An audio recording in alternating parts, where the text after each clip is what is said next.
Shalom, baiklah sebelum saya memulai pembahasan materi saya yang berjudul Risiko Perbankan, izinkan saya untuk memperkenalkan diri saya. Nama saya Sislada Anan dari program studi Administrasi Bisnis, jurusan Manajemen Bisnis kelas 5 MB4. Nah, pembahasan judul materi ini adalah risiko perbankan.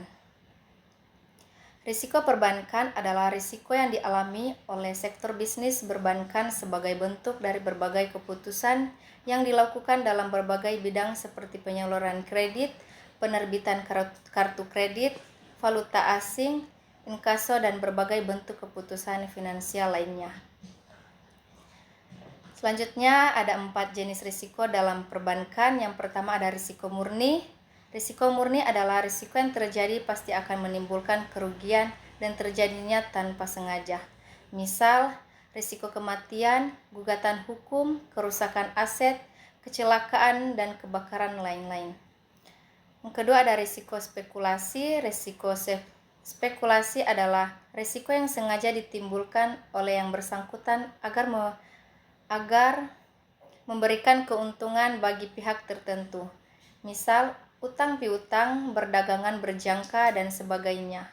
Dan yang ketiga ada risiko intern, yaitu risiko yang berasal dari dalam perusahaan itu sendiri seperti kerusakan aktiva karena kesalahan karyawan dan kecelakaan kerja dan lain-lain. Dan yang keempat ada risiko hukum. Risiko hukum adalah terkait dalam risiko bank yang menanggung kerugian sebagai akibat adanya tuntutan hukum, kelemahan dalam aspek legal atau yuridis. Kelemahan ini diakibatkan antara lain oleh ketiadaan peraturan perundang-undangan yang mendukung atau kelemahan perikatan seperti tidak terpenuhnya syarat-syarat syahnya kontrak dan pengikatan agunan yang tidak sempurna. Selanjutnya yang pertama ada risiko murni. A. Risiko operasional. Risiko operasional didefinisikan dalam Basel II sebagai risiko kerugian yang disebabkan oleh kegagalan atau ketidakcukupan karena tidak memandainya proses internal, manusia, dan sistem atau dari kejadian eksternal. Risiko ini akan memberikan dampak kepada seluruh bisnis bank karena risiko operasional adalah risiko yang melekat di dalam bank ketika melakukan proses operasional sehari-hari. B. Risiko likuiditas. Risiko likuiditas pasar di mana risiko yang ditimbul karena bank tidak mampu melakukan offsetting tertentu dengan harga karena kondisi likuiditas pasar yang tidak memandai atau terjadi gangguan di pasar. Risiko likuiditas pendanaan di mana risiko yang timbul karena bank tidak mampu mencairkan asetnya atau memperoleh pendanaan dari sumber dana lain. Yang kedua ada risiko spekulasi, terdiri dari 3 risiko, yaitu risiko pasar, risiko kredit, risiko reputasi. Nah, kita bahas risiko pasar. Risiko pasar adalah risiko kerugian dari posisi on the off balance sheet yang ditimbulkan dari pergerakan harga pasar. Risiko ini menimbulkan dampak pada bank yang memiliki posisi instrumen keuangan pada neracanya. Namun, risiko ini tidak menimbulkan dampak jika bank hanya bertindak sebagai intermediaris dalam suatu transaksi. Nah, risiko pasar terdiri dari risiko spesifik. Risiko spesifik adalah risiko yang timbul karena adanya perubahan pergerakan harga pada pasar sekuritas yang hanya dialami oleh penerbit dari sekuritis tersebut. Nah, B. Risiko pasar umum, general market risk. Risiko pasar umum adalah risiko yang timbul karena adanya perubahan pergerakan harga pasar sehingga berdampak pada seluruh pasar dan pada sejumlah instrumen. Yang kedua ada risiko kredit. Risiko kredit adalah risiko kerugian yang terjadi sebagai akibat dari tidak dilunasinya kembali kredit yang diberikan bank kepada debitur maupun counterparty lainnya pada saat jatuh tempo.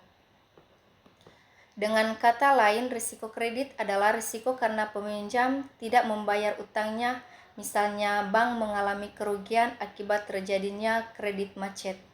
Bagi kebanyakan bank, Porsi kerugian yang ditimbulkan oleh credit risk merupakan unsur risiko kerugian yang terbesar. Nah, risiko kredit merupakan unsur yang paling memiliki potensi tercepat dalam menggerogoti modal bank. Nah, risiko kredit timbul dari beberapa kemungkinan sebagai berikut.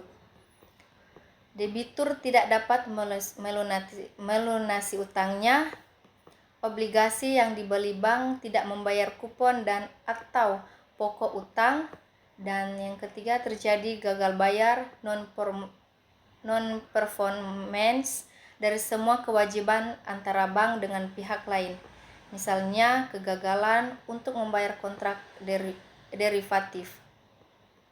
Yang ketiga ada risiko reputasi. Risiko reputasi adalah risiko terjadinya potensi kerusakan pada sebuah perusahaan sebagai akibat dari opini publik yang negatif. Risiko reputasi memiliki dampak kerugian yang semakin besar. Selain itu, dampak risiko tersebut semakin cepat terjadi. Meningkatnya risiko reputasi disebabkan oleh pasar finansial telah bersifat global dan trading dilakukan 24 jam sehari. Jadi, dampak kerusakan reputasi bank internasional dapat terjadi setiap saat dan dimanapun berada karena dapat dilaporkan secara real time dan seluruh dunia. Yaitu terakhir ada risiko intern, yaitu risiko yang berasal dari dalam perusahaan itu sendiri, seperti kerusakan aktiva karena kesalahan karyawan dan kecelakaan kerja dan lain-lain. Contoh risiko intern pada industri perbankan. Risiko kepatuhan timbul sebagai akibat tidak dipatuhinya atau tidak dilaksanakan peraturan-peraturan atau ketentuan-ketentuan yang berlaku atau yang telah ditetapkan baik ketentuan internal maupun eksternal. Risiko bisnis dalam risiko yang terkait dalam posisi kompetitif dan prospek perkembangan bank dalam menghadapi pasar yang dinamis, penuh perubahan. Risiko bisnis meliputi risiko yang terkait dengan prospek dari produk dan layanan. Risiko strategis, risiko yang timbul karena adanya penetapan dan pelaksanaan strategi usaha bank yang tidak tepat, pengambilan keputusan bisnis yang tidak tepat atau kurang sponsifnya bank terhadap perubahan eksternal. Risiko strategis umumnya terkait dengan kebijakan sebagai berikut. Investasi pada suatu bisnis, jenis bisnis yang akan diakuisisi, dan pemilihan bisnis yang akan dipangkas atau dijual. Yang keempat ada risiko umum. Risiko umum adalah terkait dengan risiko bank yang menanggung kerugian sebagai akibat adanya tuntutan hukum, kelemahan dalam aspek legal atau yang yuridis. Kelemahan ini diakibatkan antara lain oleh ketiadaan peraturan perundang-undangan yang mendukung atau kelemahan perikatan seperti tidak terpenuhinya syarat-syarat syahnya kontrak dengan pengikatan agunan yang tidak sempurna. Nah, selanjutnya ada bank swasta nasional dapat dibedakan berdasarkan kemampuan transaksi internasional dan falas. Pertama ada bank devisa.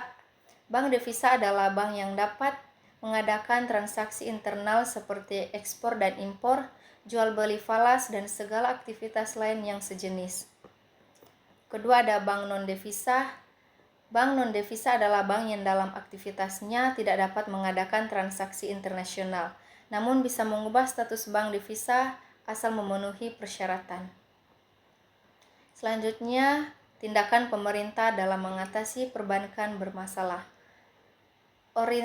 Otoritas pengawasan perbankan menetapkan struktur modal adalah cara bank untuk mendanai bisnisnya. Biasanya melalui kombinasi pemberian saham, obligasi, dan penerima pinjaman. Persyaratan modal minimum. Sebuah bank dikatakan memiliki modal yang cukup jika bank tersebut memiliki sumber daya finansial yang memadai untuk mengatasi potensi kerugian.